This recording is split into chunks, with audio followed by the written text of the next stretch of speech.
Ako po si Eileen Medina Sancho. Ang aking pong pinagkaabalahan ngayon ay yung aking maliit na tindahan at saka po yung pagiging volunteer na nanay sa GoFeed.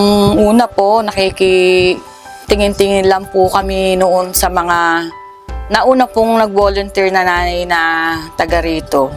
Po, nainganyo po kami kasi nakita po namin na marami po kaming bata na natutulungan yung lalo po yung mga kulang sa timbang. Kaya po nainganyo kaming sumama sa pagluluto na magtulong-tulong po kami yung mga nanay para sa mga bata.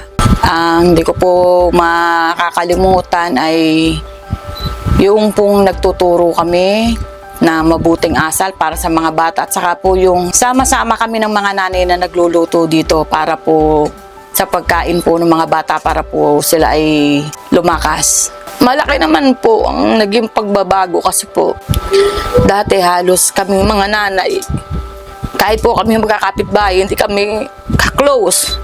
Pero dumating po yung GoFeed, naging close kami lahat. Ako po ay lubos na nagpapasalamat kasi dito po sa lugar namin ay ngayon lang nagkaroon ng feeding program para po dito sa aming lugar. Malaking bagay po talaga yung kasi marami po kami natulungan mga bata at saka ibang nanay na matuto doon po sa livelihood na natutunan namin sa GoFeed.